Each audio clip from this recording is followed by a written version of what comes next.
Good on, people. Welcome back to another JSTV. Back again this evening. We're doing the match preview between Man United versus Newcastle in the Carabao Cup on Wednesday, kick off at 8:15 p.m. I'll be at Old Trafford as well. Got my ticket, and I got two respectable guys in the chat. Giving to you, Paul. Respectable? You sure that's me? Well, I mean, that's what we got in, mate. You're on a four-year contract, mate. 4 years. All right. And I got my favorite podcaster. She's been on before, and she's a legend, and the one and only Maisy. Hi to you, Maisy. Good evening, John. Good to be back, and nice to meet you, Paul, as well. First time I've seen you two, so looking forward to getting into it. Not looking forward to talk about my team, bear in mind, but I'm sure we'll probably have a few laughs. Cool. If your screen gets frozen, Paul take over and Maisy for a couple of minutes. Okay, right, just I'll let you know on that one as well. I'll tell you what, John. We'll probably go over it, but that penalty was a disgrace. I'm not a Man United fan, but that was shocking. If they give that, there's 50 penalties a game. I can't get over that was given. No. Is that the one at Old Trafford? Yeah, I can't believe it. I've seen it. That can cost United titles as well in the future. To be honest, though, like, people's complaining about the actual penalty as much as I think for me the penalty was a bit 50-50. It looked more of a dive than it did as a penalty, but I look at it and go, even if it wasn't a penalty, we still conceded two very poor goals. People say, well, we could have still scored. Where was we scoring from? No one was in anywhere from scoring. So I just look and go, it's a loss regardless if the penalty was bad, but we've had, the thing is, everyone's had things for them, everyone's had stuff against them as well. It's just I think it's just referees and VAR itself, it just needs to sort out. Yeah, I kind of agree, because I don't know what it is now, a penalty anymore. I don't know what it means. I really don't. And we need to fix it up, sort of things. Well, it's a disgrace. I think also VAR needs to talk to the fans as well. So, guys, like the video, like what you watch, make sure you hit that like button. Also, hit the subscribe button as well. Also, do follow Maisy or Devils United podcast as well. She's absolutely fantastic and deserves more followers as well. And super chats are open, of course. And if you'd like to become a member, it is just 99p as well. Before we go into the comments, I just want to say thanks for all the people on Twitter supporting me. And I had a lot of things going on at the minute. Like, I've got all these trolls going on a minute. My message to the trolls, get in the bin. You're not wanted. You're utter disgrace. Right? He's behind it. I think I've got a couple of names on as well, which I'm not going to mention here. And just give it up. Give it up, because you're not going to win. It's as simple as that. Go and get some help. That's all I'm saying. Go on to the show.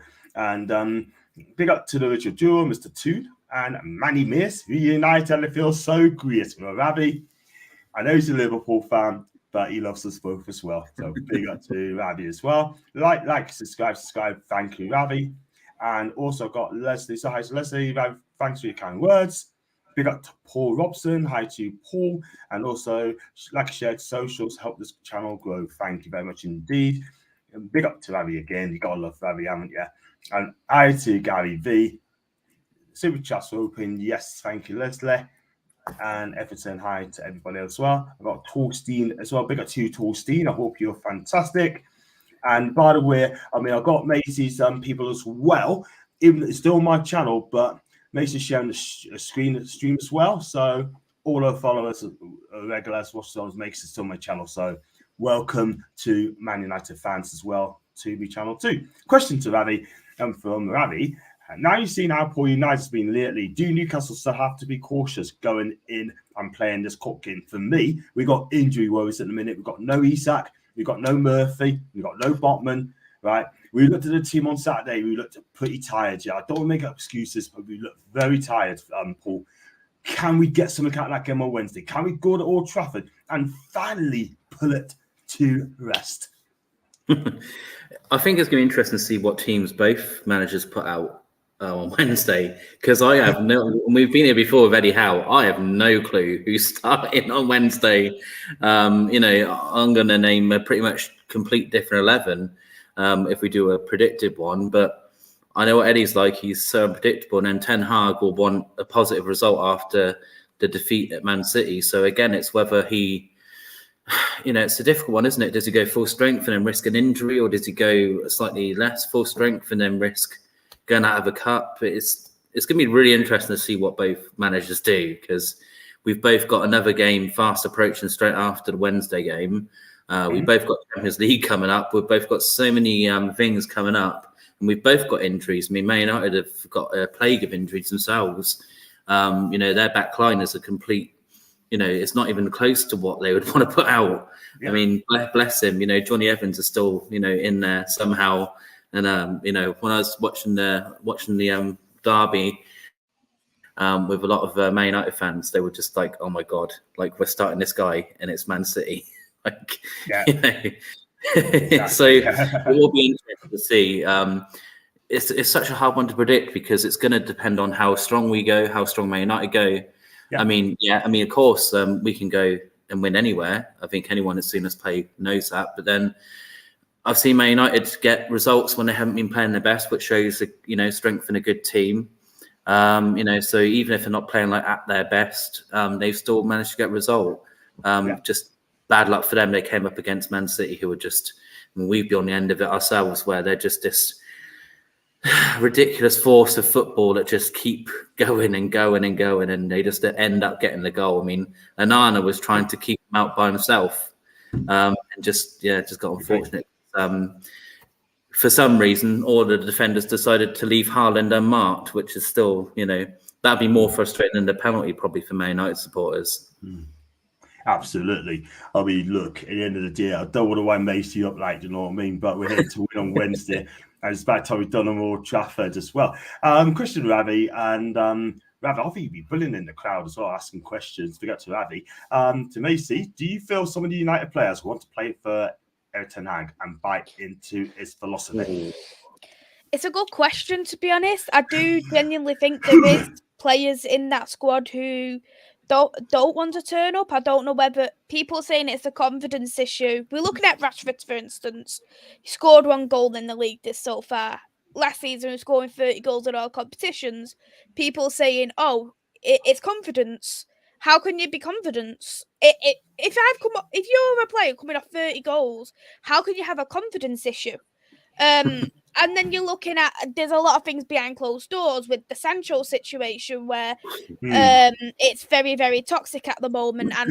And Bruno Fernandes, I don't think he's become the captain material that a lot of people probably has expected to. So much whining. And I think as much as, yes, there is injuries, there's a difference between having a load of injuries and still putting out your fight and having a load of injuries and not giving a crap. Because I look at the games and I think some of the players can't even do the basics. They can't even pass a ball.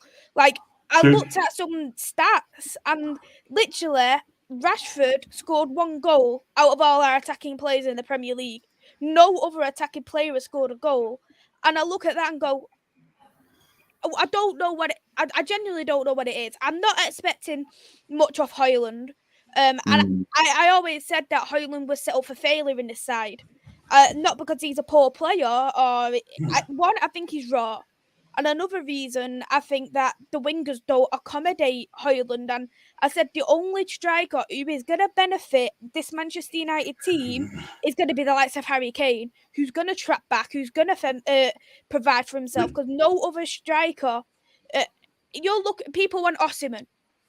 Osimhen has fantastic wingers around him. What's making him score a lot of goals? You're looking at Haaland. Haaland doesn't trap back and provide for himself. He's got a De Bruyne next to him. He's got a Bernardo Silva next to him, or Phil Foden, who's able to provide for themselves. All these top strikers in the world, apart from Harry Kane, before he went to Bayern Munich, I'll just state that one, had fantastic wingers, a fantastic number 10 around him.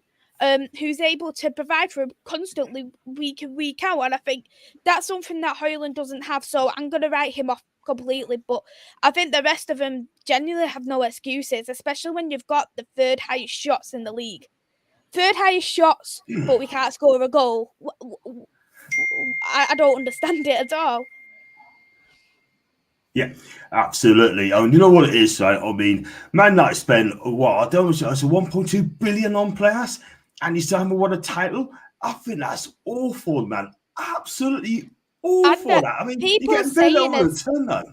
people Terrible. saying as well, like, oh, this isn't Ten Hag's team, but I'm like, he's spent 400 million. He's had 16 players coming to Manchester United. That's nearly a squad full of players when you look at it, because a squad's what, between 23 and 26 players. Yeah. I know some of them may be loans, like Wout Weghorst and Sergio Reguilon. Yeah, I understand a couple of them are going to be loan deals, but Yeah. you've got Andre Onana, you've got Højlund, you've got Mason Mount, who you've prioritised in this transfer window to be your number one priority player, your number one priority midfielder to come in, but you're benching him. Where I think Mason Mount, he had a fantastic game in the Carabao Cup and didn't deserve to be dropped whatsoever.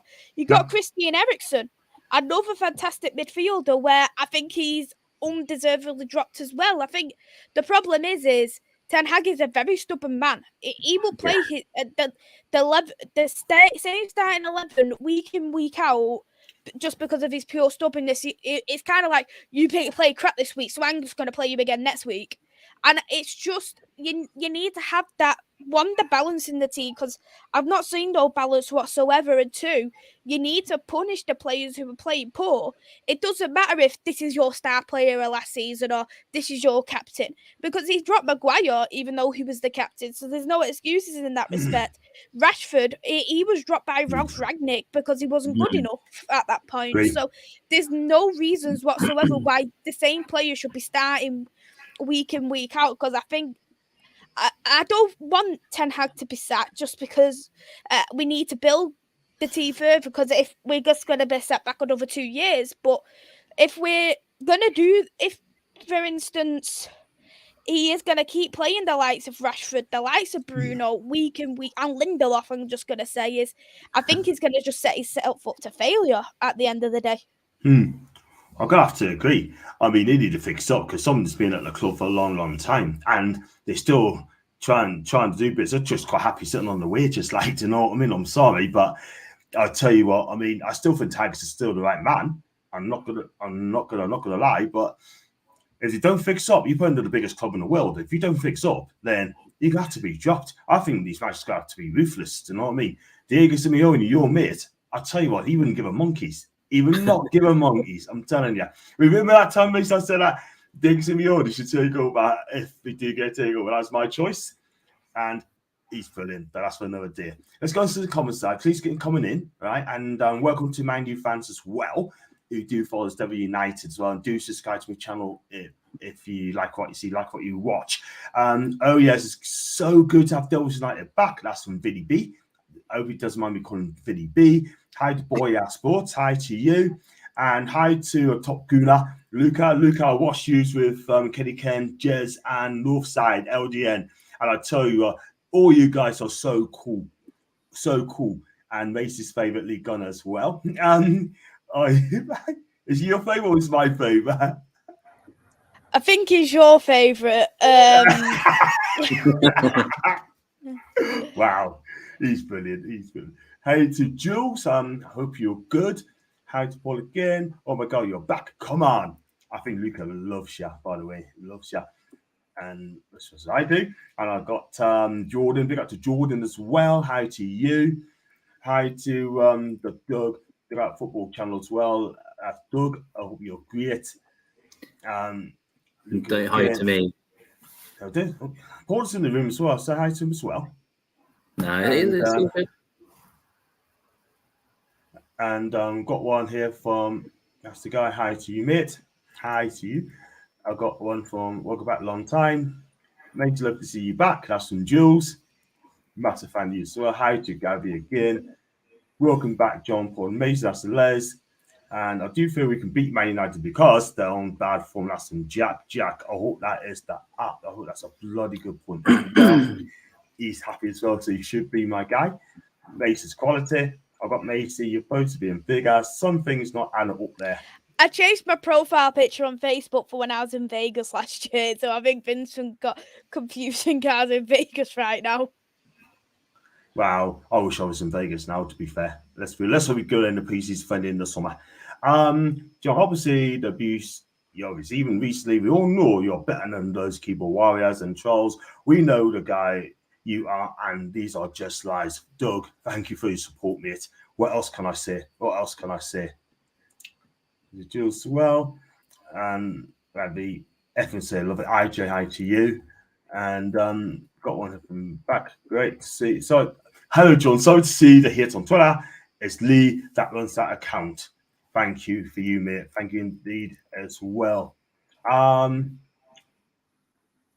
Before we move on, that's Doug out here. I agree. And hi to Drew again. United did show up and just ruled over Aston City. That's not good. And yeah, so let's go on to kind of Wednesday's game. I mean, maybe I'll start with you. I mean, do you think ETS is going to make some changes for you? We did see some changes for the Crystal Palace game in the Carabao Cup. So I think if he was going to play it smart, I would say probably so. Because we do have some players coming back. We've got a great young talent, Kobe Maino. He's one who's coming back and he's looked absolutely fantastic. So he's definitely one that I'm looking forward to seeing. We've got Mason Mount. Casemiro was supposed to be back for this game. So I'm hoping that maybe Casemiro might start because he's not played a few games. We've got Sergio Reguilon back, so that I think will be another change that we may make. And I think we probably will start like the likes of Alejandro Garnacho as well. But I could be completely wrong when I'm saying this, and then Ten Hag might just go to the exact same squad as Sunday's game. So I have no clue, but I'm hoping that he might take what he done from the Carabao Cup and then do a similar squad from there. And I just want to say hello as well to my queen. Thank you all for the support. Yes, absolutely. And all the support was fantastic. I've got Nick McTominay. Fantastic to see you back on your channel, Maisy, and hi to you as well. Of course, the champion Nick when I do the follow Friday as well. And I tell you what, she was very, very respectful as well. Very respectful. And thank you very much. You did again, Paul. And so, Kyle Geordie, hi to you. Like and shared. Thank you. I really appreciate that. We keep an eye on the trolls on Twitter, Paul. As you know, I've had my fair share of them banging about in my box. Paul? Me personally, I haven't had any beef myself yet, thankfully. But I appreciate you looking out for me, mate. I haven't had anything come of it. I mean, I've been doing the channel now for what? I don't know, John. How long have I been doing the channel with you? Definitely since the summer, because I can remember all I've received is lots of positives from the channel. So far, knock on wood, it's all been positive. Some banter, which is cool. But so far, I haven't had any hate personally. So I mean, if it comes, it washes off me, mate. So it's all good. I'm here for football reasons and to meet people. I've got no issue with any fans. I could not care less. Do you know what I mean? Life's a bigger thing. We're all here for the same reason. We all have football. We all have our own teams, and we can have banter. And for the 90 minutes, we're at war. But when it's over, like I love that at full time when you've had banter and you leave the ground and you go, great game. You know, at the final, you know, people walking out going like, oh, you know, I'm gutted for you. You deserve to win that game, or you know, sorry we won, but you know, well played and well done for getting the final. Like lots of Man Utd fans were very respectful at the final. So. Do you know what I mean? That's all it takes, isn't it? Just be friendly to each other. There's no need for stupidness. Twitter's this weird place, and it always has been. Or X. Sorry, Elon. It's X, isn't it? We shouldn't call it Twitter anymore. No, it's X as well. You're right. I mean, you got to watch the Toon Polls and Twitter account back in April. He absolutely rifed the United fans, man. But it's only banter at the end of the day, do you know what I mean? It's only banter, you know what I mean? But Paul loves a bit of banter. He loves a bit of banter. He's a good lad. He's a good lad. He is. I mean, don't take him the wrong way. Wow. Maisy, welcome back, Maisy, and hello to everyone. Hi to you, Jalomba. First time on my channel. Hope you're good. Hope you and the family are still well. That's from Joe. Big up to Raddy again. Please like and share the love. Haters, go to hate. But we're just doing our thing. Absolutely huge. Respect. Absolutely respect. Nick, our queen. Hope you, Juan, and Robert are well too. So I'm Jules. We're so Jules and guys. Happy you're back. And Maisy, question for you as well. Thoughts on Bruno put on the right side in general this season so far? For me, in my opinion, I think that is a very, very strange position to play, man, for Bruno. I think what Ten Hag is probably looking at is in the Portugal national team, Bruno plays as a right winger, from what I have noticed, because what I've noticed of that Roberto Martinez, he either plays in the front three, a back three, and then he plays a 4 midfield, and then he plays Bruno as a bit like a winger, a right winger, and the way he's set up. I don't know whether he's doing it in that kind of respect to think, wow, Bruno's standing out here for Portugal.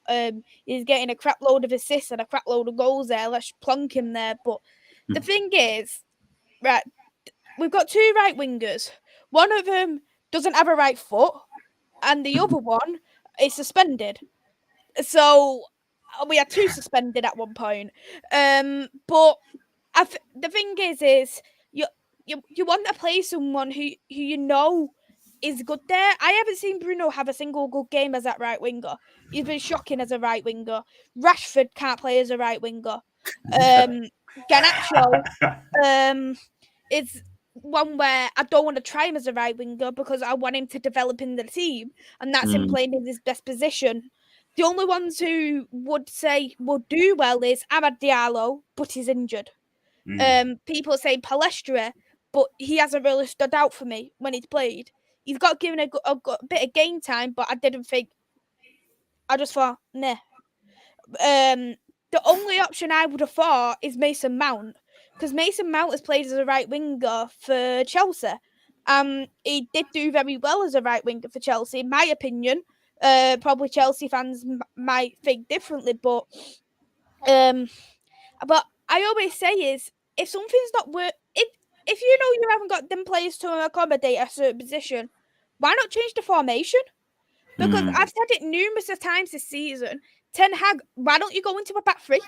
Because we didn't even have a left back at one point.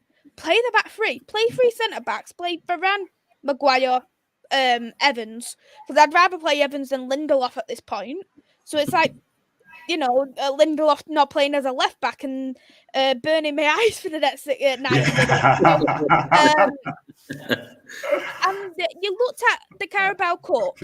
He played a 3-4-2-1. And he played in the two number 10s. So I think even that could potentially work if he'd done it that way, where he could say, right, Rashford plays more as a bit of a wing back role alongside Anthony, because Anthony can trap back, and then put Bruno and Mason Mount a little bit further up, and then play Højlund, because then I think Højlund would have a lot more service. Yeah. That's the thing. I mean, Højlund, I watch him for Atalanta. That guy is absolutely brilliant. 10 goals in Serie A of Atalanta. Might have been 10. This guy needs the service. He didn't get that. He needs service. That's down to Rashford and Bruno to give him that service. Because if you don't get it, how are you going to win games? Bruno's been off form. Rashford has gone back to his old self again, which is a shame because I like Rashford. I'm a big fan of him, but he's just not doing as well. Another thing is he doesn't seem to track back. And that's a worry for your side as well. And you're not going to win games. You're not going to work as a team player. Simple as that. But you look at Eddie Howe's team, right? We track back. Everyone tracks back. Everyone. Miggy tracks back. Yeah? Even Wilson tracks back. But we'll see what happens as well. Hi to Fincero. Well, thank you. Hope you're well. I'm going on Wednesday, Joe. Going on Wednesday, mate. And got me tickets as well. Big up Legend John and Maisy. And Paul, of course. I hope you are all welcome. Yes, he's a Liverpool fan as well. He does not like United. But still, I hope you have top as well. I don't think so, mate. I don't think so. If we go 5-0, you never know. But nah, I'll keep it off. I'll keep it on. Big up, Nick. Hope you're well. Ever say hi to Luca. And Edson back as well. Thanks for all your love and support for John. You are the best, and so is on John. Thank you, Jules. I listen to you. Always listen to you. And got one there from Jewel. Question from Maisy. Why won't Ten Hag walk?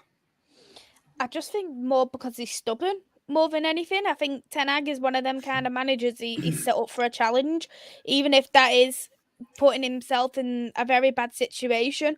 I did initially think at the start of last season when we lost them 2 games, because we got battered by Brentford in that first half, I thought, this carries on, Ten Hag's going to walk. That's what I genuinely think. But watching Ten Hag, he will literally stay on for as long as possible. I just think he's just far too stubborn to walk, in my opinion.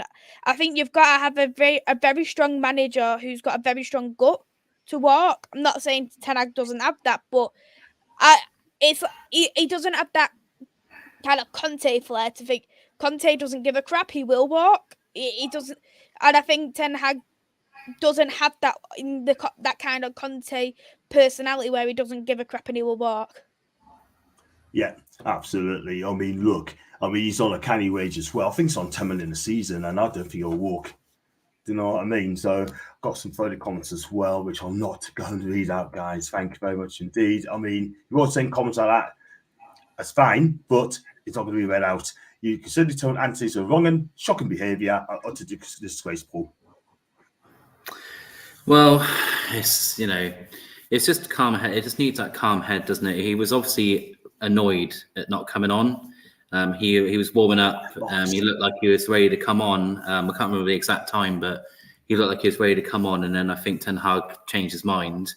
And he was clearly miffed at that decision. You could see how annoyed he was. And I mean, he had, when the substitution was made, he still had that same sort of like annoyed expression.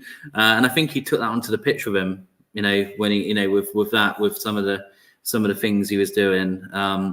Yeah, it's just something that, if Ten Hag wants to trust Anthony, these are things that matter, like taking it well if you're not put on at a certain time, and then managing the game, but it's one of those things. We've got players, it's not just Man United that have these players that can be hotheads. We've also been, there with Joe Linton can be a hothead. We love him for it, but he can explode. Bruno, we know, can put in a really naughty challenge at times, and he really worries me at times with some of his challenges. And Anthony Gordon, my God, sometimes he is a red card waiting to happen. I mean, again, we love his tenacity. Love that he's, he's like that. But again, he's on that cusp. He's always, if he's in that mood, he's always on the cusp of like, was that a yellow card or was it a red card? Sometimes with him, or if he gets angry and kicks the ball away, does silly things like that. He got his suspension because of kicking the ball away. It's these things that every club has, these players that are hotheads and they need to be dealt. Just need to be managed. I feel for Ten Hag. He's come into a club of the size of Man United with owners that no one would want. I mean, we've been there with Mike Ashley.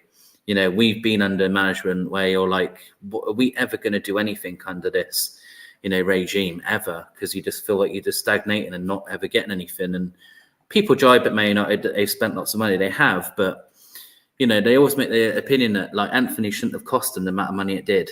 Yes, it was a big amount of money, but realistically, the club should be doing a better job at that negotiation.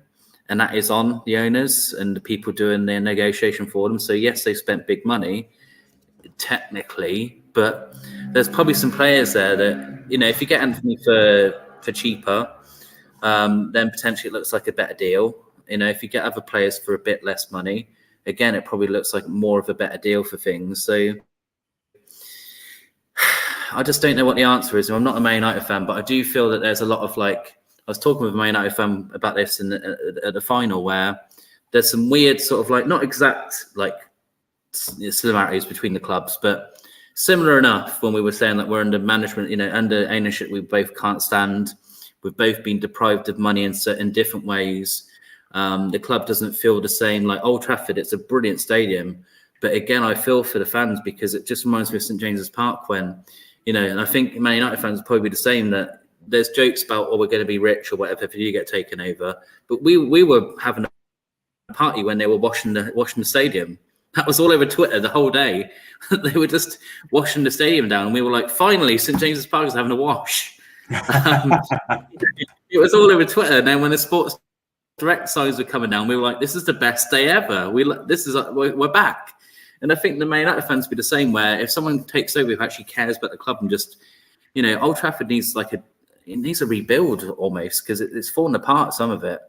The fans getting, I see a lot of the fans saying like they hate going there because if it rains, it drips through, and there's things that aren't fixed. And again, like Man United are meant to be like, well, would you say? Yeah, I'd probably say that one of the biggest clubs on the planet, and they're still, they haven't even picked. That's another thing. They weren't even picked for one of the teams to host the Euros. Old Trafford wasn't picked. I think it's because of stuff like that. I wouldn't pick it. I genuinely wouldn't pick Old Trafford because you look at all the beautiful stadiums that are in the United Kingdom. Like, who would I've been to Old Trafford a few times. The seats are rusty. There's literally leaks. I remember I went last December to watch Forest at home, and my mate who was sat next to me, he literally may as well had a shower. He got that much rain put onto him, and I just think like even if they splashed a little bit of paint, what's the harm in splashing a bit of paint somewhere? Like, what's the need to say? Just sorting something out. Like, I genuinely don't think Old Trafford has been touched since the Glazers took over in 2005, and the problem is I think a lot of the Manchester United fans who I really do want the Glazers out are getting how can I say they're getting into the same category as people who only say Glazers out when it comes to the transfers, when we're not getting players in fast enough, or if we get a loss and Glazers out is trending. And I think for me is we don't want to be categorized in that way. There has been a few protests for both the men and the women's games so far this season. I know that the shares have gone down as well. But I just think it's just one of them in terms of, even if you look at the ownership, I generally don't think the Glazers are going to go at this point, especially knowing that Jim Ratcliffe has apparently is close to joining and Jake Justine's withdrawn. It's just it's just one of them. You can't trust them even as far as you can throw them. I know, but I always say to people, yes, we've got bad ownership, but there's so much more teams in this country alone who's got such worse ownership. Before Birmingham had Tom Brady, look at the ownership. Cardiff, another one, absolute shocking ownership. Southend, another ownership, and I don't think the Glazers are going to be in that category of them type of ownership. Poor ownership, but them a shocking ownership. Yes. Yeah, absolutely. You need new ownership to make your club go forward. And they had the deal. They had the deal on the table, and they didn't take it. It was more than what they wanted. Yeah, and it just showed you everything you need to know about those two guys. He wanted $2 billion. So there's 5 Glazers who's got I think it's about 80% of the club. So it's split into 5 ways. 3 out of 5 of them, so you can guess the other 2 is Joel and Avram, wanted to sell up. They wanted gone of Old Trafford because of Manchester United, because I think they thought it's more trouble than it's worth. It's just going down the pan. We're losing a lot of money. Whatever we make, it's going to be a profit, because they only bought the club for about 500 to 600k at the time. So even if they went and sold it for $2 billion, they all would have made a profit each. Looking at that, I think Joel and Avram, they're putting it at a very, very high amount of money because they know that nobody's going to pay for that amount. When you're looking at the books, I'm sure that I read that Manchester United, according to the books, is worth about 3.5 billion. So where they're estimating it as another 6 to 7 billion, we have no clue. But that's just then for 80% of Manchester United. And then you think, well, how much is the other 20% going to be costing? It's just ridiculous. And I don't know what Jim Ratcliffe is wanting to do. I've heard people saying that he wants to eventually take full ownership of Manchester United, but then apparently Joel Avram doesn't want that either. Yeah, absolutely. Totally agree. We go to some comments as well. Please keep the lights coming in as well. And just keep them coming as well. We got one here from Robin Rafi's to ask the questions. Why is Bruno on the right when it's not working? That's down to ETH as well. And those who reference are not trolls. Question for John Mays: which players win their battles in the game? Well, it's going to come from midfield again, but Joe Linton should be playing. Shaw Langsdorff, Bruno. I mean, that's a good question. You're going to come at that as well. Maisy, go through the teams you play on Wednesday night. I mean, your predicted 11. Onana's going to start because apparently I'm not even going to pronounce the Turkish goalkeeper's name, but I can't pronounce it. But apparently, according to Ten Hag, he's not good enough for English football at the moment. That's what he said. So, yeah, we signed a goalkeeper who isn't up to scratch for the Premier League. God help us when it comes to AFCON then. But I think left back's going to be Reguilon, and I think it's going to be a centre-back partnership of Varane and Maguire. And then I think Dalot will be as a right back. Midfield, I will probably go with Amrabat. I'm going to go for both Amrabat and Casemiro because Amrabat did come off in the 45th minute. And I'm going to say left winger is going to be Garnacho, number 10, Mount, right winger, Palestra, and up top. I'm a bit torn. A part of me thinks it's going to be Martial, but it could possibly be Højlund, so I'm a bit 50-50 on that one. Yeah. We'll see whoever does that sort of thing, whoever 10%, he's got to get it right because he knows, Paul, if we beat him on Wednesday night and God pray we do this, then I'll tell you what, I'll be doing my vlogs as well. And you know what? I will be there, interview 1 or 2 fans as well. So I'll be vlogging as well. So keep your eyes peeled for that. And what can I say? I mean, we could beat this. We could beat this as well. I think we will. But we'll see.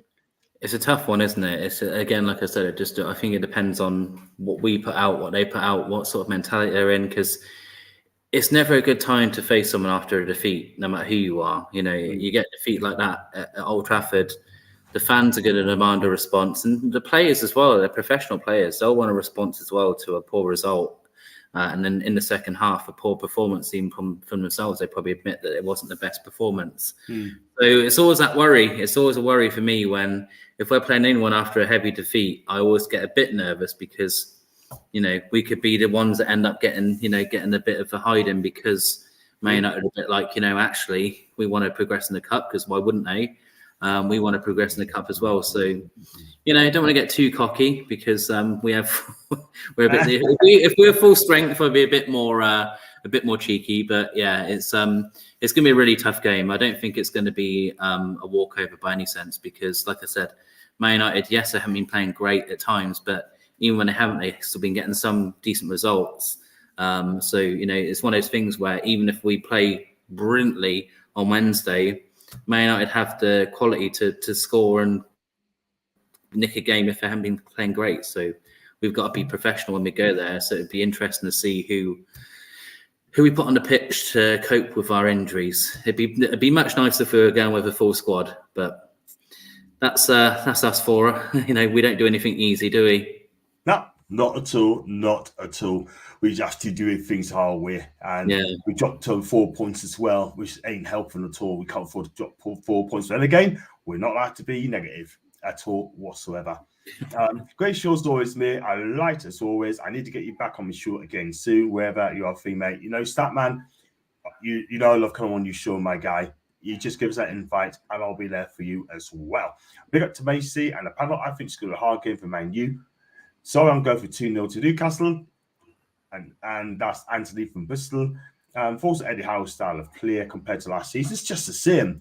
Exactly. And still, second to say, Eddie will not change his style at all whatsoever. Simple as that. I do want to say with Eddie Howe, though, I do personally think he is exhausting his squad. And I think that could be a factor of the injuries that you do potentially have, because we look at the squad, it's barely rotated. I'm not saying this is a critical way of I probably are critical of Eddie Howe at all, but I think he needs to make use a bit more of the squad with Lewis Hall and the right back that you bought from Southampton. Because because Trippier is knackered. You could tell in that last game he is absolutely shattered. And Lewis Hall can play as a left back. He can play as a midfielder. I think he could be a fantastic addition. And I don't know whether it's a trust issue or maybe Eddie Howe's worried that it thrown him into the deep end, but I think he does need to rotate that squad a tiny bit, because they was fantastic against Manchester City in that Carabao Cup, and if they're going to do it against the likes of Manchester City, they're going to be definitely cut out to at least having some more games. I'm going to have to kind of agree, Maisy, because you know what? I mean, we look knackered. I mean, I thought Trippier was poor on Saturday. I'm not going to lie. So was Nick Paul.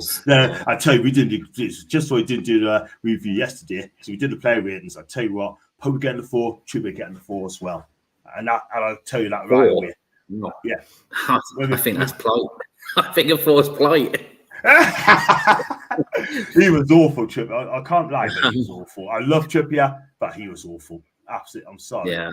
I mean, people can cry as much as they want. He can't have a go at Trippier. Nah, even if you ask Trippier about that game, he's a professional. Trippier would say himself that he was not on it, because he was, he was a Wolves player for half of the game. He kept passing it to the Wolves players every time. In front of my eyes as well. I was thinking, what's he doing? Yeah, and Nick Pope, less said about that punch, the better, because I don't know what he was doing. I don't know what that was all about. I know. I wonder if he gets a rest on Wednesday. Would be interesting. Yeah, exactly. We'll follow on Wednesday as well. Maisy, do you think issues also include strategy of player recruitment, etc.? Man U? Yeah, I think the players that we have recruited, they are Ten Hag's players. He's the one who did scout them, because from what I heard, I'm not too sure how 100% how true this is apparently he had a falling out with Ralph Rangnick. There was a bit of a Ten Hag wanted these players, but Ralph suggested these players, and I think that it kind of went the separate ways. I don't personally believe it as much, just because I know Ralph did call out the Glazers, and he did also say that basically the squad needed open heart surgery. That's how many players we needed to sign. So I think they probably thought, do one. I'm not spending that much money. I don't know if that was the case, but I do think there is issues with the strategy, because for many years we were signing based on commercial. We were signing players who were overaged. You're going to get a few shirt sales. I love Zlatan Ibrahimovic, but how much impact is he going to make in 2 seasons? Well, I'd even say 1 season, because he was injured for that 2nd season. Edinson Cavani, a top striker, but he was injured quite a lot. You look at Paul Pogba. Yeah. That's the only thing I'm going to say, Paul Pogba. I've got nothing more to say about this guy. But, yeah. I just think there has been poor recruitment in terms of the respect. They are wanting commercial value from each player, because they think, I'm sure a read is that Zlatan sold that many shirts that it covered for Paul Pogba's transfer fee. Transfer fee. Wow. That was ridiculous. That's how much shirt sales they had. So, it's just one of them. I think we did do better in terms of, we signed more Ten Hag players, but then we're overpaying for the players, because if we went into June for Anthony, they was charging 40 to 50 million. But because the season started, they was like, right, 90 million now. And I think if you was a bit more quicker and say, right, Ten Hag, do you want him? Yeah, I'll get him then for you, because you're not short of money. Even if they don't put a single penny into that club, them sales, what they're making on season tickets, the mega store, online, team viewer, Cabra, the lot, they're making that much money. They don't need to put a single bit in that club, because that alone will cover for every single transfer fee. Crazy. Got one for Nana, trusts his backline in front of him. That's from Maisy. I don't think he does. I don't. In my opinion, I watched enough, and I don't think. In my opinion, I just don't think back foot's gone. He's not trusted at all whatsoever. I really don't. I mean, Varane, I like Varane. If you want me to be honest, though, I don't trust Onana itself. Never mind the back line. Like, I haven't been convinced of Onana. I have publicly wrote that I think Onana needs to be dropped. He has shown a bit more worth in the last couple of games, but I'm still not overly convinced with the guy because he looks like that he's never used his hands in his life. He's used them a bit more, but as I said, if Onana was in that Man City team, he'd thrive. But if Ederson was in the Man United team, he'd be looking like an Onana. That's how I look at it. It's just how the team is built. We need a goalkeeper who's based solely based on shot stopping, and I think it was probably that wrong recruitment in that respect. And the back line that we have is Maguire. He has improved. Don't get me wrong. He's probably looked at our best centre back. Lindelof is weak. Gets bullied easily. Varane, even he's been caught out a few times this season. Yeah. And I don't know whether it's because of the way Onana plays at the back. I don't know, or if it's just we're not quick enough, or there is a lot of injuries. We don't know what it is, and I don't think none of it clicks full stop. The entire team, not just the back line and the goalkeeper. I just don't think anywhere clicks at the moment. Fair dues. But I think Onana will come good. He will come good in the Premier League. I mean, Inter Milan, he was brilliant, absolutely brilliant. But for the Premier League, he needs to calm down at times. He's a bit like, I mean, we can talk because Nick Pope causes so much heartache in the penalty box for us sometimes. It's just like, just take a breath, just chill. I mean, because he came rushing out in the derby. And he just caused so much more trouble than it needed. He could have just caught the ball and it just ends up spilling, and then Man City don't do anything with it. But just that bit of calm, a bit of Annoyingly, Man City and Liverpool have very good goalkeepers, so it's very frustrating watching two goalkeepers do so well. I don't think Ederson is that good. I just think it's just the team that he's in, personally. True. Just because he's quite good with his distribution, and because City hold 99.99999% possession every single game, that's just going to benefit Ederson. And I think if he was in another team in that league, I don't think he'd be good enough. Like, I think that's the reason why Brazil don't have him as their number one, just because Alisson, for me, is a fantastic goalkeeper. He's great at absolutely everything. And the goalkeeper, I would say, will be close to that. Although he has had a couple of shaky movements at the moment, I'd say David Raya will probably be the closest thing for me after that. Fair play, guys. Fair play. Where can United and Newcastle hurt each other in the game? I mean, it's all about the midfield, and who wants it on the day as well, Ravi. So we need to defend properly as well. We got Paul, that's and Les. We got to Anthony as well. And so it's going 2-0. How do Gary D? Hope you're fine. I mean, when I say nothing's Gary's always in the kids, but he looks after us as well. And hi to Jackie and Maisy, great to see you. And Paul and John, Jackie. Don't forget me as well. But I hope you're okay and hope you're having a good day. So guys, nice to stream in. Ten Hag hasn't got a clue. Big up to Andrew as well. Long time no see, mate. I see streaming, Mason. Can't stop. That's a great picture. Andy's doing these on lollipop. Laser help is across the Aston Ravi. Oh, I gotta love him, man. Yeah. As Paul says, we're here for the football reasons. Online abuse has no place on the community-oriented football channel. Thank you, Gary B. Thank you so much indeed. Totally agree. And Vince chatting to Nick. Got to run. You take care, Nick, and I'll see you tomorrow. Watch what you're doing. Big up to Eddie, by the way. Long time no see. Gideon Maisy, John, and other gentlemen. Paul, I'm hitting the like. Really not looking forward to this game. Carabao has been conquered already. And that's from Eddie as well. Hi to Ed. And I'm just going to go through the adverts as well. And if you don't mind, please keep those likes coming. If you're new to the channel, like what you watch, just make sure you hit that like, subscribe button as well. It helps the channel a lot as well. And just going to go there as well. Of course, a bit slow with the computer tonight, so I do apologize, guys. Really am. And the first sponsor I've got to me is Toffs, Wales partnership as well. JSTV is pleased to welcome their first partner, Toffs, the #1 destination for classic football shirts that they create famous vintage Newcastle shirts. In addition to the massive range of retro replica shirts, Toffs brings you Newcastle-inspired bucket hats featuring Bruno, Gio, Tonali, and more. Their products are manufactured at the Team Valley base, made by the fans for the fans. Check them out at toffs.com. Our exclusive JSTV discount code gets you 15% off all orders. Simply code JSTV15. And also, if you to the Magpie stores, well, big up to you guys who are partnered by the Magpie store. These guys are passionate about supporting Newcastle and providing fans with quality MUFC-inspired clothing. Their range includes hoodies and t-shirts featuring Gordon Tonali, who is banned to the end of the season, and Isak and more. Keep your eyes open. They'll continue added to the product line. The Magpie store is a new store for a new dawn at Newcastle. They could be found at themagpiestore.co.uk. Quote our exclusive code JSTV10 for 10% off each order. Please contact JSTV via email if you also like to join our partnership team.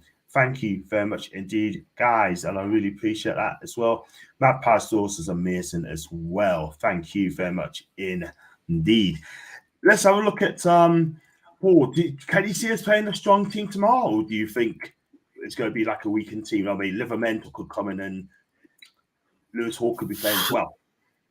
Yeah, I think it will. I think there will be some changes for definite. I do wonder. Last time we did a 11-4 last game in the Cup, the only thing I got wrong was actually Nick Pope, because I thought that Karius or Dubravka was surely going to get a game, but he put Pope in. I'm going to assume, but this is why Eddie, it can really make me question myself. I will assume that Dubravka or Karius will probably start on Wednesday, I assume. I just think Pope, no offense, I think he needs a game off, just because he's just had another bit of a rash, just a couple of things. Again, he's coming out when he doesn't need to and get himself in a bit of bother. And just think whether that fatigue is coming in and just needs that game off. I think the back four will be completely different. Trippier definitely, 100% Trippier needs a game off. Livramento has to start. I think that Dummett will probably come in again. I'm going to assume possibly the Sells keeps his place, and then I will assume that possibly Target starts rather than Dan Burn to give him a rest, because again he's played quite a lot of games. Yeah. Midfield is a really difficult one. We're so depleted there. We really are up against it, and I think it's almost going to have to be full strength in midfield because it's all we've got that's left. So I think it will have to be Bruno, Sean, and maybe Willock. But I'm assuming that Joe Linton probably starts again. On the left-hand side, man. On the left-hand side. Yeah, that's true. That's true. Yeah. So, I don't know whether Joe Willock's ready for a start, so I don't think he will, but we'll see. And then again, we're a bit limited what we can put up. So again, I'm going to assume it's probably going to be Miggy and Gordon with Callum Wilson up front, because I can't think of much else we can really do around that at the moment, because we haven't got, it's a shame having Isaac out is really hurting us. We haven't really got another striker, really. I mean, yeah, all right, Gordon can play up front, but I don't prefer him there personally for Newcastle. So I'm going to assume that with some changes dotted about, we're almost going to be forced to be pretty full strength. Just get it, because we haven't got, a bench on Saturday was not great, was it? It was a bit. Yeah. It was a bit worrying. Yes, we have got the biggest impact player we have at the moment now is Willock, which is great, but I'm a bit concerned with the amount of injuries we have. But I do expect, 100% Trippier needs a game off in particular, but who knows? Because I'll say all this, and then on Wednesday it will be the same starting 11 that Wolves. We know what Eddie's like. He's unpredictable. Yeah, absolutely. You don't believe Eddie Howe these days, but we do love him. John Hassan-Geordie, how do you feel about him and the news of Sir Bobby Charlton passing away? First of all, go rest in peace, Sir Bobby. when I heard the news, I was just so shocked, absolutely shocked. I couldn't believe it, man. I couldn't believe it. But one of the best English players in our lifetime. And a lot of people don't realise that. I've seen tweets like shocking tweets about him. It's wrong. Bobby Charlton is a legend, yeah? He's won the league. He's won the World Cup. He's won the European Cup, right? He's won a lot, yeah? And Bobby Charlton, right, Maisy, right? If he was playing today, I think he'd still be at Man United, but I think he'd have played for Real Madrid. That guy's going to play for Real Madrid if he's here today.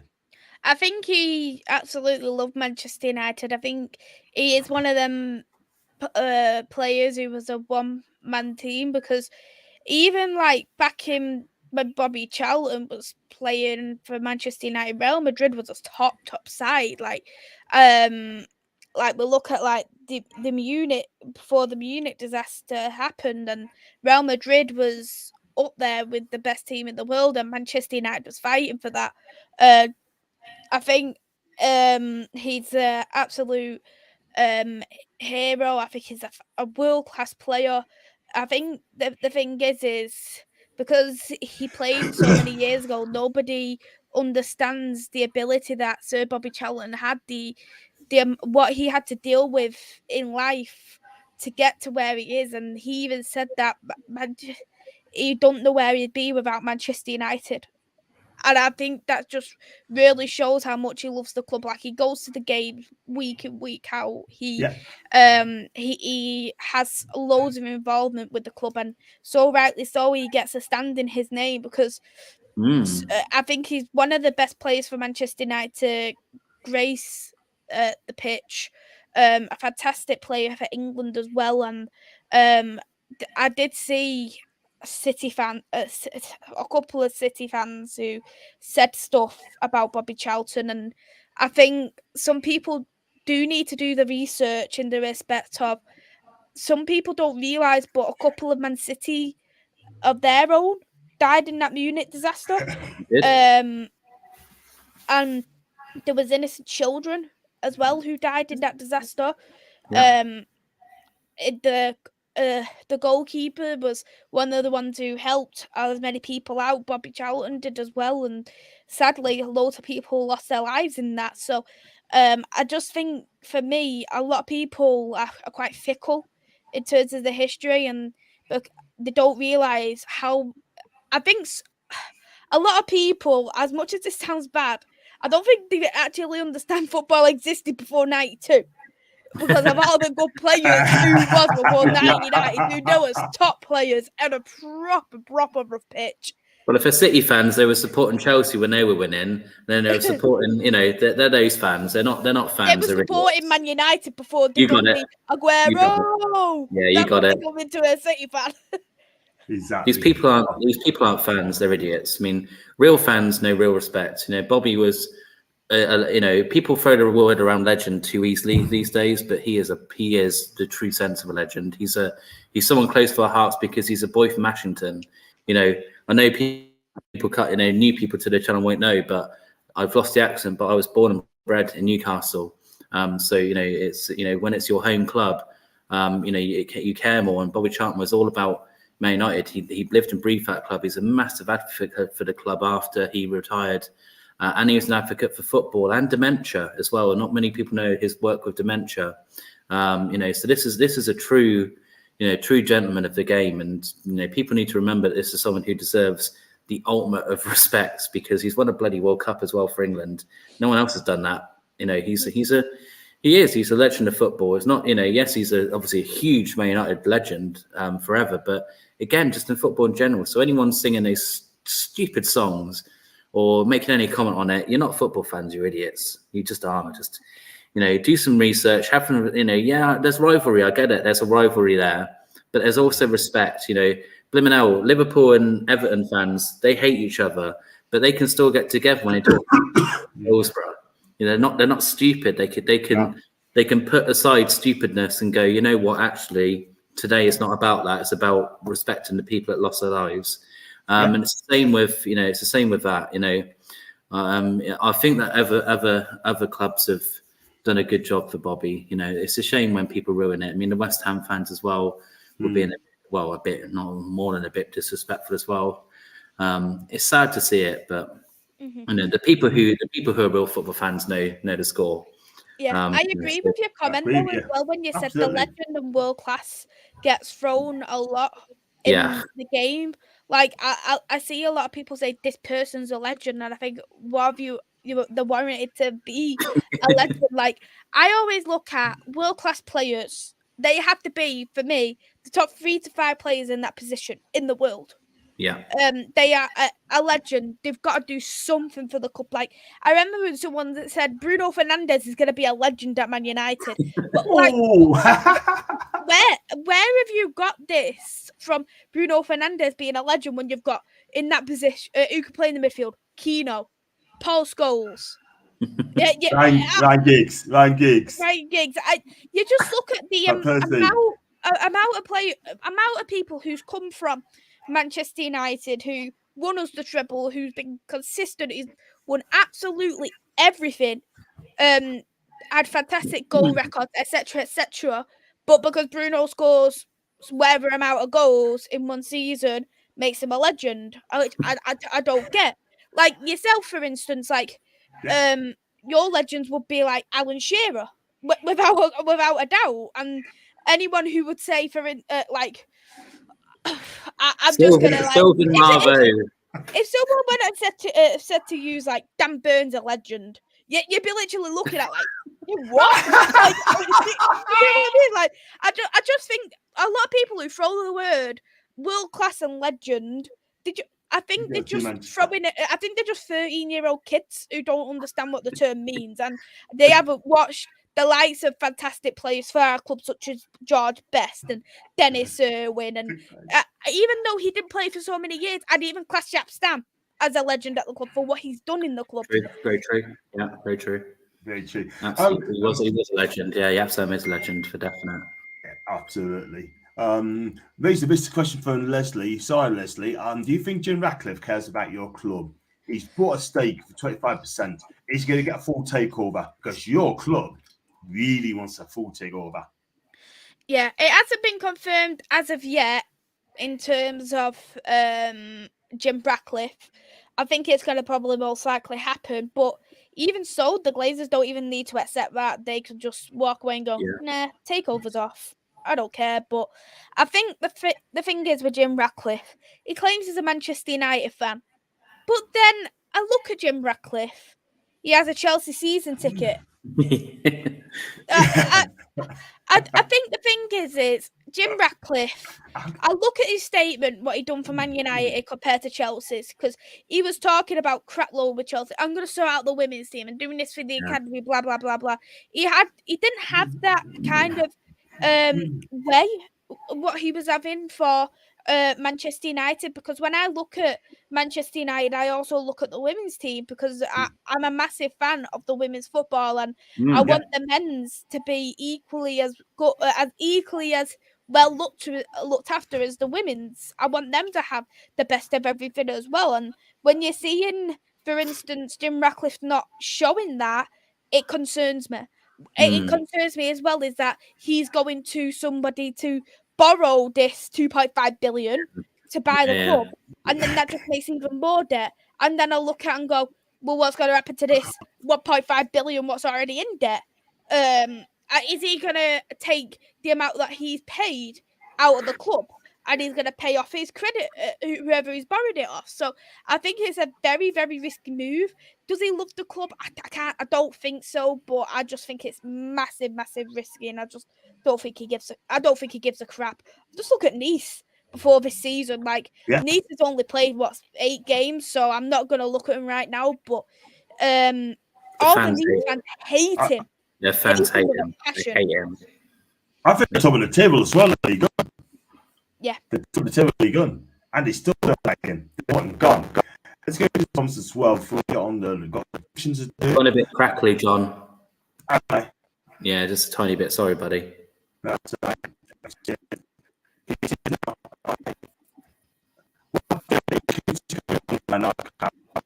All right, I think I've just about made it out. Yeah. Still crackly, John. Sorry. He's just gone to reset as always. His computer's a joy. So we've done the 11s. So what do you think? Let's be brave. What's your prediction? Do you think? Oh, I think it's gonna go to pens. I'm gonna go 1-1 full 90. And who wins on penalties? I assume Man United. That I haven't got to yet.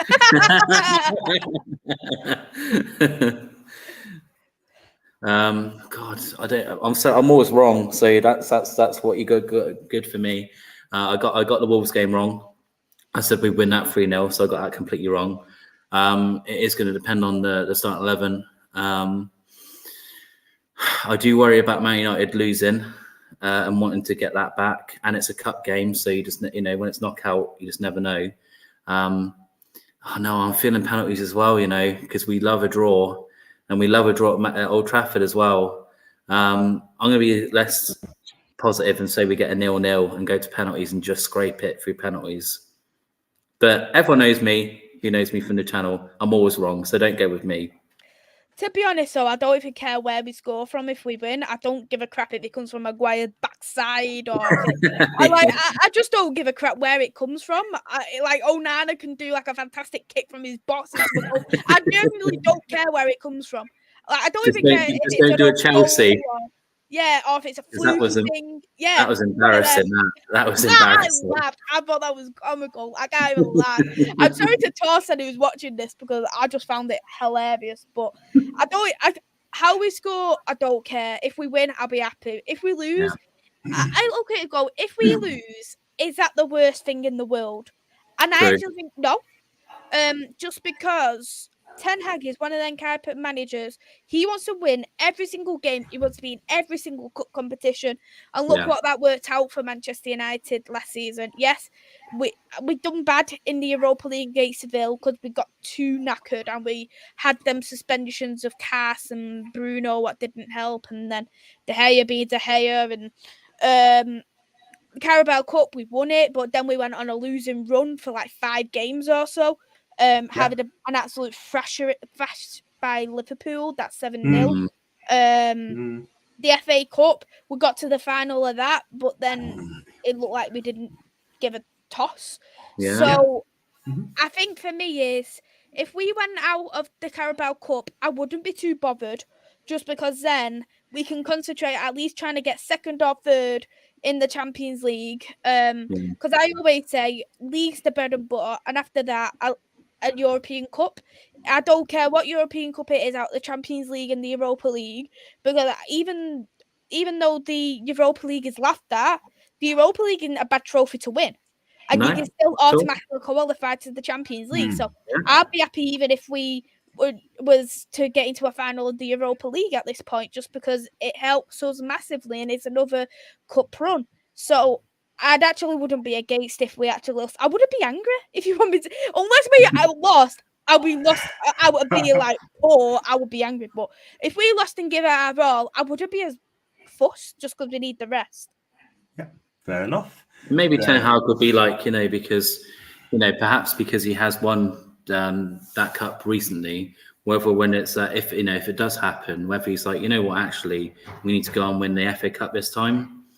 Like whether he's got that mentality of like, we've done that cup, let's go on to another one and build it that way. It'd be interesting to see like, if they lose, big if, to see what sort of mentality they go with the FA Cup, because maybe it might be like, this one is what we'll give everything to there, because I hate how the FA Cup is viewed now. I think it's sad.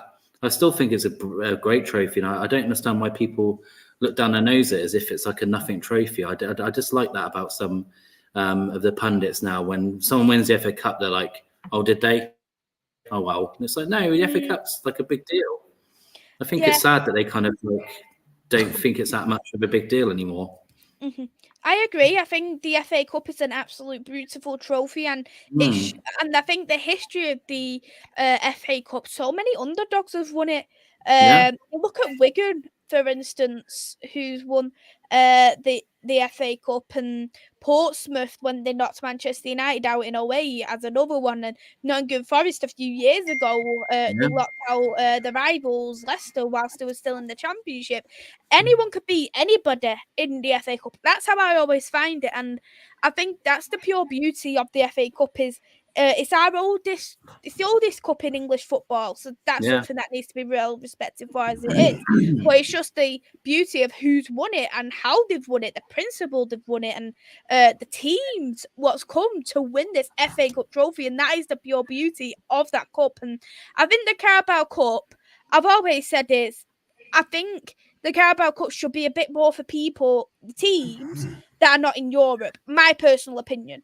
Because I would like to see someone different win a trophy. Like you look at, for instance, there's some great mid-table teams right now. It'd be nice to see maybe a Championship club win the FA Cup, because Leicester's doing well right now in the Championship. So is this, which they could have a great chance if there was no top clubs in there, because people treat it as a bit like a Mickey kind of club, like kind of cup competition where we'll play all the kids against the weakened side, and then we'll just play our strong team when it comes to the semi-finals. And I just don't think it should work that way.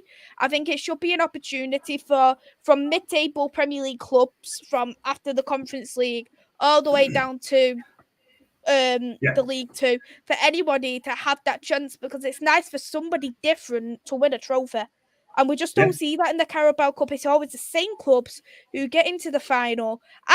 People probably looking at this and be, Maisy, you should be a bit more grateful here because you've just won the Carabao Cup. I'm happy I won the Carabao Cup. Don't get me wrong, like especially knowing we had the trophies route, but I just want somebody different to win it, just because I think it's amazing, and it writes real history when you see, like, if you went and seen, like, for instance, Luton.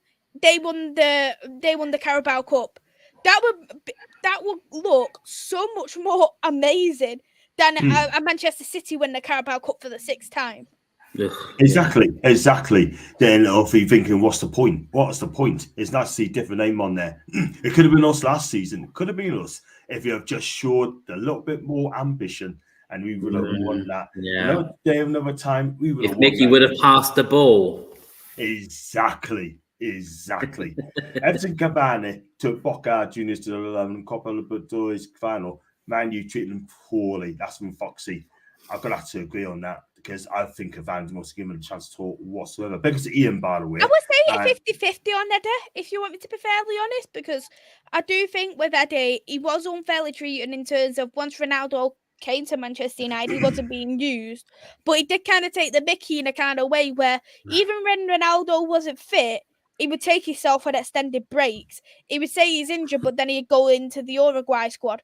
I think there's two scenarios when you want to look at that. And I think, yes, Manchester United could have done better in terms of Edinson Cavani, but then I'm looking at the respect of you're purposely saying you are injured just to make yourself available for your international club. And I don't respect that. And it makes me feel angry as a fan, because it should be club football over international football if you're being used or not. You want to make yourself available for your club football because you want to do the best. And if you're not going to do that, I think you deserve to go. You deserve to be sold, or you deserve to be gone on a free. Absolutely. Very true. Go through his comments as well. Fly through his comments as well. And the Glazers are waiting for the next Super League or major sponsor deals. That's an EMB. Darlington fan as well. I'm sorry that Pony's didn't improve on his catching, because he was the reason why we drew to Wolves yesterday. Yes, he was. Jack. He's right. Jack is right there. I wonder if how we'll go as close as possible. Minus injuries to the City lineup. We should see on Wednesday. We'll see what Eddie has to say. Questions all three on subs both managers have made has been good enough for you. I mean, Eddie does. He's a 50-50 sometimes, Eddie Howe. Sometimes he gets it spot on and it's brilliant and it changes the game. And sometimes I never know what he's thinking. I think, why has he done that? Or why has he waited so long? Or why have we taken him off now when he's playing really well? It's the crux of a manager, isn't it? That's the problem. That, you know, again, I know that Man United fans, especially we all have a good Goldbridge rant, but I've seen him go absolutely nuts at some of Ten Hag's substitutions. One time when he took off Rashford for, I can't remember who it was for, and he went, I've never seen him so angry. He was like, what? He was like, he's our best player. So both any manager in the league is they get in trouble for substitutions, because if it works, then you look like a genius. If it doesn't, then you look like an idiot. So the problem with Newcastle at the moment is that when I think about our bench on Wednesday, I don't know who can make a big impact. Like I said, if Willock doesn't start, then that is an impact player. But other than that, I mean, who are we going to have on bench? Matt Ritchie. I love Matt Ritchie, but bless him, he's not world class. He's a good player, but is he really going to change the game on its head? We're probably going to have 2 goalkeepers again on a bench. We're going to have a few defenders more likely. Do you know what I mean? I'm struggling to think of like who we can have on the bench, which would normally have because of injury. That I'd be like, oh great, we can bring on him. We can bring on, Harvey Barnes, brilliant, because he can come on and change the game. Or we can bring on Murphy because he's good. No, we can't because they foul. Our bench is not going to look that great. Whereas Man United, if they do start what you would call a weaker team, the bench is probably still going to have, let's say he drops some of the bigger players. The bench is more likely still going to have Bruno Fernandes, Marcus Rashford, these sort of players that can come on and change the game. So, even though I know that they're not in great striking form, Dr. Newcastle does still exist, and we love aiding teams that are playing poor. Yeah, we have to find out on Wednesday stuff because no one can second guess Eddie. We don't know who's going to play. But I'll tell you what, I'm not even sure who United's got as well. Who's going to pick ETH? But you know what? We'll find out on Wednesday. We're going to enjoy 8,000 going over there as well. I'm one of them, and I'm buzzing. Sir Bob is without a doubt the finest English footballer of all time. Billy's out there, Ian's out there, mate. Oh. Can't hear you, John. Sorry. Mike's going again, chap. Sorry. So Jolly said, to be honest, I don't fancy us on Wednesday. We look tired, and Man United will be up for it at the back of the. Yeah, that's why I said Jolly. That's what I'm worried about. That they've just had a bit of a crushing defeat, and whether they're going to come back wanting to hit us pretty hard. But yeah, it will depend because what's your the last time I went to Old Trafford? I felt that there was a bit of, obviously because there is some negativity there. What have you made of the atmospheres at Old Trafford yourself? Oh, you're on mute as well. I do think in the last couple of seasons the atmosphere has been a bit crap, in my opinion.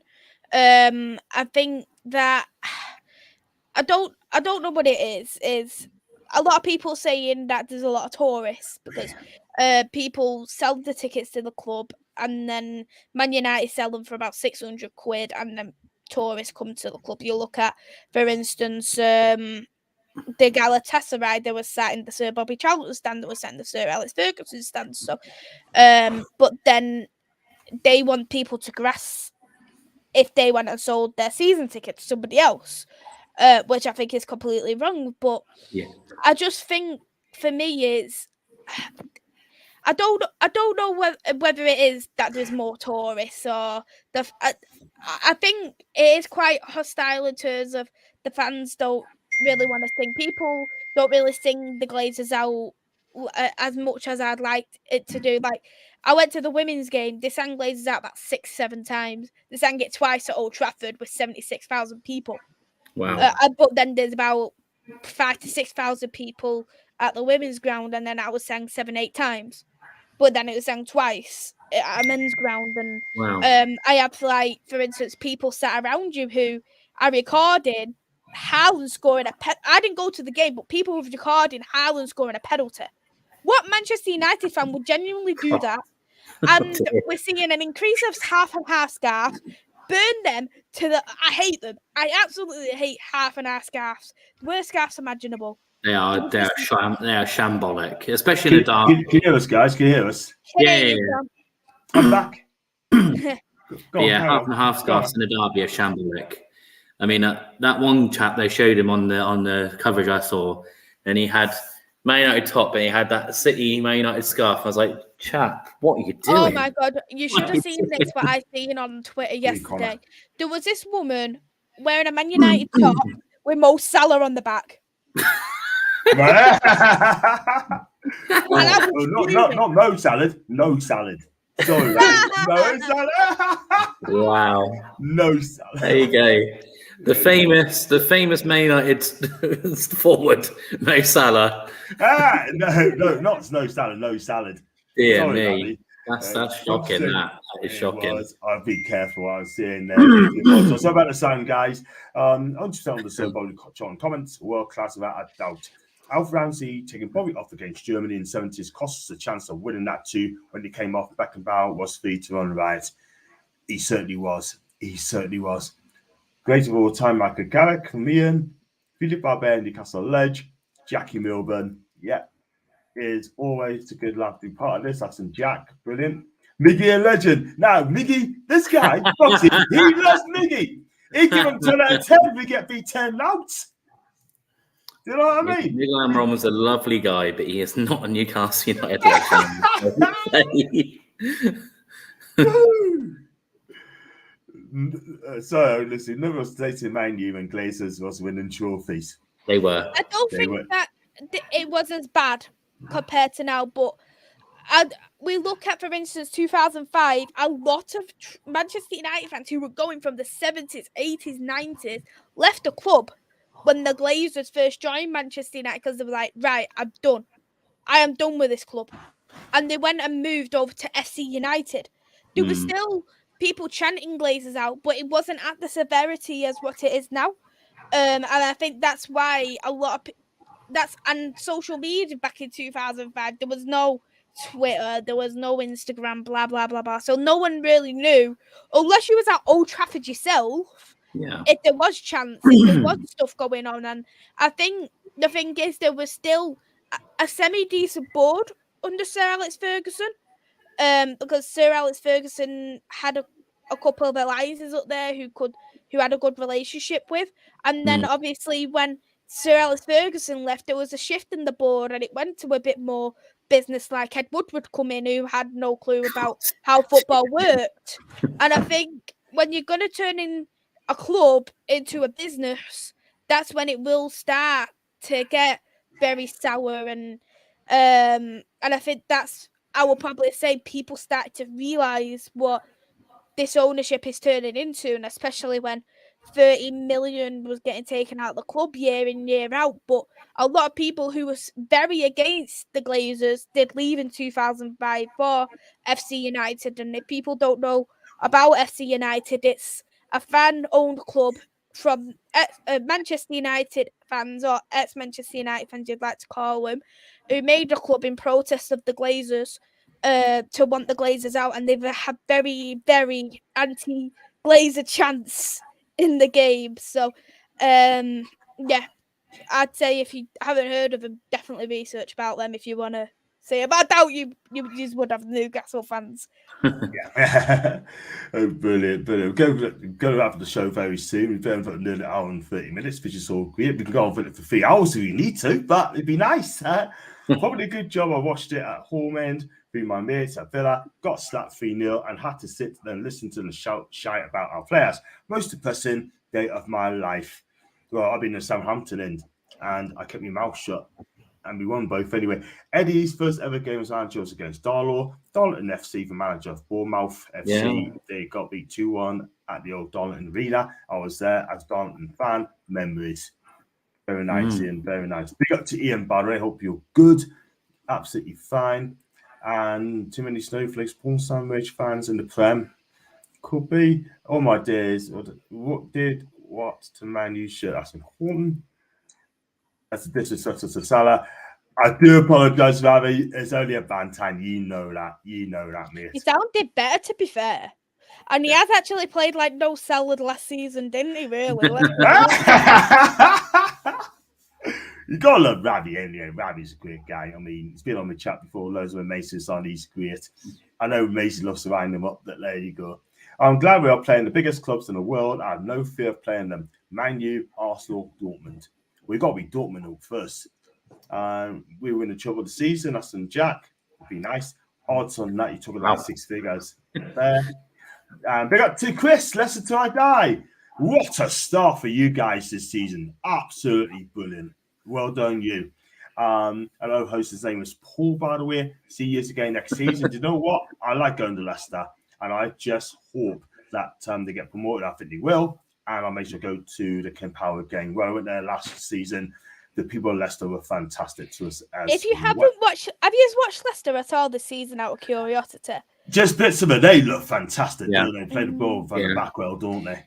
There's a Sporting Academy player who's on loan at Leicester at the moment. He didn't get much game time at Sporting. He's called Fatawu. I would strongly, if you haven't watched him, I would strongly recommend you to watch him because he is absolutely mint. And I think he's been absolutely incredible for Leicester from what I've watched. Chris will know a lot more than me, of course, but I think he's an incredible talent and he's definitely been one of a standout player in that Leicester side. But to be fair, a lot of them have. Even Harry Winks has looked good, so that just really says a lot about Leicester. Wow. You know what? Chris is so passionate about his team, do you know what I mean? Really look at the shorts and that. So passionate, so happy, do you know what I mean? Which is fantastic. And we do like Chris anyway. But it'd be good to see Leicester come back up. Leicester should never be in the Championship. They're a Premiership team all the way around. Yeah, you know what I mean? Yeah. And you know what? I mean, like I said, I've been there last season in the Leicester end, and they were fantastic to us as well. We just need to bin the clappers. That's all. Just need to bin them. Very true. Very true. Keep it quiet. Big up to Ronald, by the way. He's Potter, Newcastle Fans TV. Off that age, United, and different light over the year. We have, Man Utd take over it. And that's for Ronald Wood as well. Big up to you, my guy. Maisy, how can you say such a thing? Oh, God. Next time, do half and half shirts. Big up the quality show. Thank you, Avi. We love you, man. Got to leave, but good being part. You take care, Jackie boy, and I hope you come back again soon.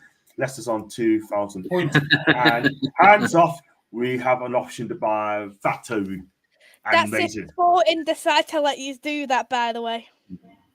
What would you do? Would you have kept him, or would you just... Well, I don't think Ruben likes him, if you want me to be honest, and I think Ruben is a top manager. But even though he's a top manager, I even question him sometimes. So I think all managers get questioned in what they do, and I think he's probably had about 7 games coming off a bench, if that, and I think that's not really good enough for someone's development. So he did need to go out on loan. I think hopefully he does show his worth, and because you look at some of the players who has left Sporting to go to other clubs recently, like the Leicester striker Sherameta. Oh, yeah. I don't think he's well suited for Everton, but he was poor in the Sporting, so I don't think he's going to really develop as a player. But Sporting's one of them sides where they're great at developing young players and redeeming old players' careers. So hopefully, Fatawu will show his worth. Say, right, I want to go Leicester, or I want to stay at Leicester, or I want to come back home. Whatever he decides to do, I will back him on that. But I think Ruben does need to have a close eye on him, and if he decides no, don't want him, just let him go, because I think he deserves a fantastic career because he's an absolute fantastic player. Yeah, well said, Maisy, well said. I mean, you've got to give the youngsters a chance elsewhere, and then maybe in a couple of years' time, develop. It's like we got Minty at Feyenoord. Yeah. He's developing so well. Injured a minute, but playing Champions League as well, and this guy's going to be doing. He looks a player, doesn't he? Looks a player. Doesn't he just? Wow. That's all I can say. If he's good enough, young enough, get this guy in. And do you remember Brian Little back in the day? Brian Little, I think it's Brian Little. Mace wants to trend number 66 shirt. Hey, Rafi, don't wind her up. Wow. She likes you. You know, I will tell you. Do you know what I'll do with that Trent 66 shirt? I'll be using it for toilet roll. So, you want me to buy a Trent 66 shirt? Fine. But I expect some poo stains. Hey. Gotta say, big up to Alex. Alex is a big Arsenal fan. You used to go train with him in the gym. hope to get back soon, hopefully. And I'll tell you what as well, he loves the Gunners, and he does like Arteta, to be fair. But at the end of the day, you know what? Lovely guy, Alex, and I've got to get on the show one day and I'll also talk as well. And what do you think of Messi just being crowned the winner of the Ballon d'Or? I've got to be honest with you, I'm not surprised. Obvious. Not surprised at all. It's obvious who's going to win it. Should have been to Erling Haaland or Jude Bellingham as well. Jude's going to win it next year. I guarantee you that as well. Trust me, Maisy knows about Portuguese football, Maisy. Death for the human. What was that name? Encyclopedia. That's the one. Encyclopedia. Encyclopedia. Thank you. And on football, and Chris as well.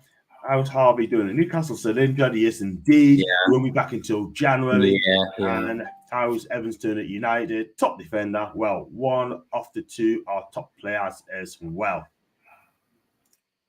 So, yeah, for me, I mean, you'll come back, hope soon.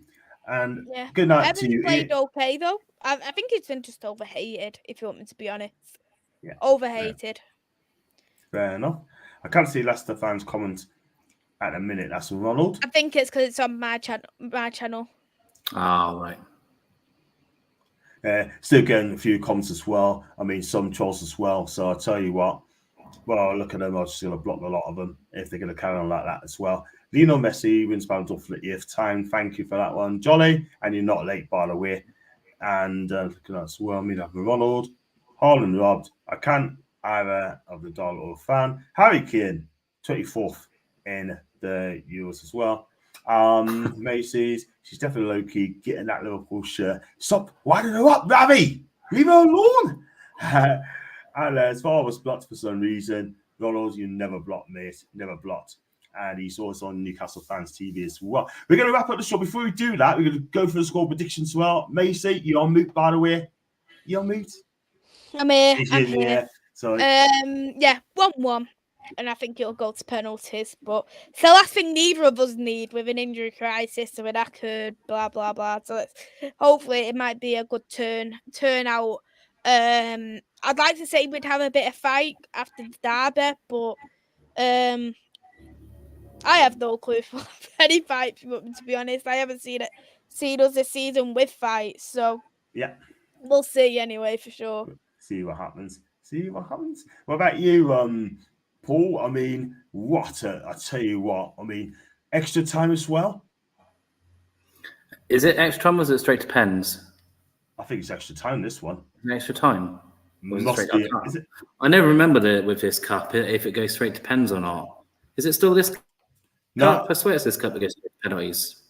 Straight to penalties. Sorry, straight to penalties. You are correct. I thought it was straight to penalties. We said, I think we were having technical issues. We did a quick predictions just to cover it. But yeah, I said I think just because of the changes, I can see like a pretty poor 0-0, then penalties, and then we just scrape it with like one penalty above Man United. I'm just, like I said, anyone who knows me knows my predictions are always wrong. So hopefully we win comfortably. But I don't know. I just see it being a difficult evening just because I think Man United will want to put on a performance of types. And I just think that we might have a slightly depleted squad. So I don't know. I'll probably have it wrong, but you never know. You never know. You never know. Dan Boone, 2024 Ballon d'Or winner. Wow. John, brilliant. I like you. I love your confidence. Please hit the likes on the way. Thank you very much indeed, Leslie. I have to try and sort of WhatsApp with you, Les of Poss. And take care, everyone. Newcastle 2, Man U 1. That's in Colton. United will win 2-0. Newcastle United mind. I like that. And Jules and early text as well. So there you go. My prediction. Thank you, Luca. Big Guna as well. I'm going to say, I think we'll just scrape it. I think we'll do it by 2-1. And that is before extra time. And then 8,000 Newcastle fans, me and myself, will be celebrating. So that'd be a cracking game. Sorry, Maisy, but that's my prediction show. Right, we're going to wrap up the show there. We've been on 35 minutes. It's been a long time. And thanks, guys, for coming on. And where can we find you on your socials, Maisy? Oh, you're mute again. There you go. I'm here. I just keep mute myself so there's no echo. I've got a Twitter, but Twitter's at MUFCMais, so you can check me on there. My YouTube channel's Devils United. I've not streamed in a long time, so this is the first show what's been added onto the account, which is great in 3 months. So, really appreciate John having me on, and great to meet you as well, Paul. Fantastic stuff. Do the links in the description as well. Check out Devils United podcast as well. It's fantastic. I hope you come back again soon, Maisy, because we miss you on the socials and on the streams as well. And you know, one of the best, especially for women's football as well. WSL, she's an expert. Paul, you can only find you on Twitter. Yeah, I'm on Twitter. Like I said, I've had only positive interactions, so thank you very much. It's at Blank Canvas PC. Also, just for the benefit of people that are here for the first time, obviously John's channel, excuse me, John's channel, obviously we are Newcastle fans, but we want to make everyone feel welcome here. We want to make it a friendly community. So what we have offered, if you are going to want to be a member, if you have the niceness there, it's 99p. If we get to 45 members, for the Magpie store, I will be donating a shirt to the person who wins the monthly draw from John. So, you know, we just need to get his memberships up because it's a great channel and we want to get out there more. So it's not just Newcastle fans we want here, we want all fans. So, you know, tell people about it, share it about, tell people it's a, you know, it's a friendly bunch. We've got lovely, brilliant mods. We've got brilliant chat. You know, it's just a nice community where we can all share opinions and not get shouted at. And, you know, you get trolls here and there, but we don't stand for all that rubbish. But it's a really nice community and very welcoming. So I just want to get the word out there. So let's get up to 45 and get the t-shirt out there. Even if you're not a Newcastle fan, you win. Who cares? You know, it's a fun gift. So yeah, absolutely. Do it. Absolutely. Got how do I can't remember the other bit. How do you become a member? I hope. And respect to Ravi as well, respect to Ronald, respect to Chris and Chris as well. And guys, you can see us all on my socials as well, TikTok, Twitter, also on YouTube, also on Facebook as well. And I see I'm going to do a short remark, so I'll travel up to Manchester on Wednesday, and then I'll be back on Thursday after we get a win. And let's go from Paul. What do you think about the press around Tonali? I mean, before we wrap up the show. Wow, it's been interesting, hasn't it? I mean, I think the thing that's been the most depressing has been some of the fan reactions to some of it, not just the press. You know, it's such a strange one with the Tonali situation because I felt that with Ivan Toney, it was very kind of judgmental and very kind of, you know, very to the point with him. And then, like I said, it's weird giving people props who normally, you know, don't talk a lot of sense. But people like Paul Merson, I thought, talked very well on the subject for once, and actually gave some like solid opinions on what gambling is like, coming from someone who struggled with gambling himself. So that was positive. But it's been difficult. I think just mainly from like other fans not understanding and being very weird with Newcastle fans supporting him. Like, that's the only negativity I've had on Twitter. Really, is like people ask me like, why do you support him? Why do you want him in your club? And it's like, well, what good is it? You know, what good does it do an addict if we just throw him out? We've had this debate a few times where, you know, if we just throw him to the street and just don't give him any support, then what we do, and we only encourage him to do more of his, you know, of the behaviour he's doing.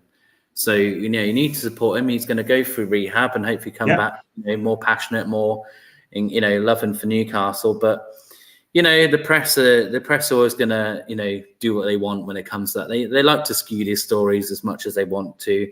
It's always going to have the edge they want. You know, I've seen some press today that Ten Hag's been sacked, you know, and it's rubbish. It hasn't happened, but because it works for the press and it works for their, you know, it gets them some clicks, they word it as if Ten Hag's been sacked, and then it's like, oh, could he be sacked if they get beaten? And if it, you know, it's just, you know, we all know what the press is like. They just want those clicks. They want those people to look at them. You know, it's just as bad as Talk Sport. I mean, that platform has been a shambles for quite some time now with some of the people they've hired moaning on about, you know, Man United get quite a lot of flack from Talk Sport. So we, Newcastle and Arsenal fans, used to have a whole section called the Daily Arsenal, just slagging off Arsenal Football Club.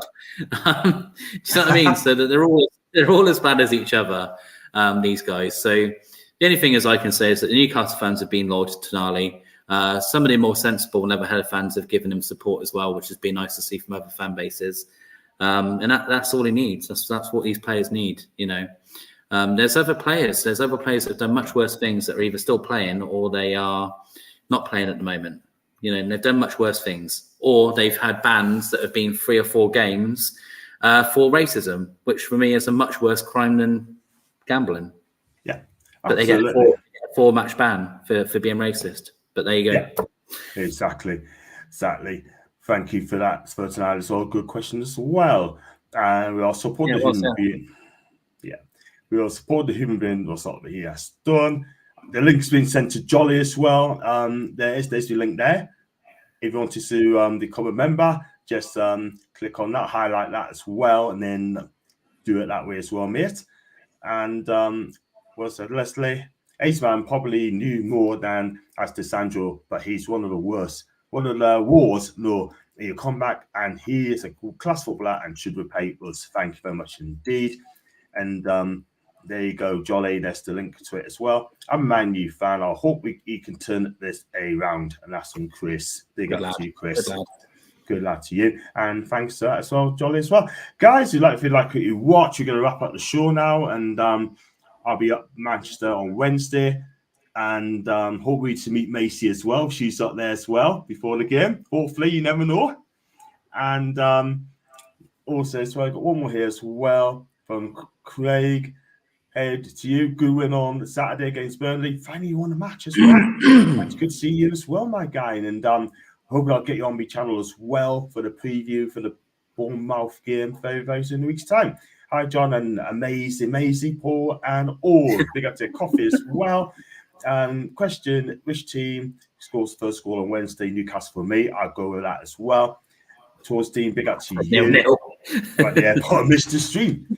But you can also watch it on the phone in the airport as well. So always watch on the playback as well. I'm already there. That big up, Craig. Big up to you, mate. Right, we're going to wrap up the show. And make sure you enjoy the if there are any comments, you still send comments through as well. I'll look at it later on. And if you like the video, like what you watch, thanks so much for Maisy. Thanks so much for Paul. And as always, let's make the best United team. And I hope it's Newcastle.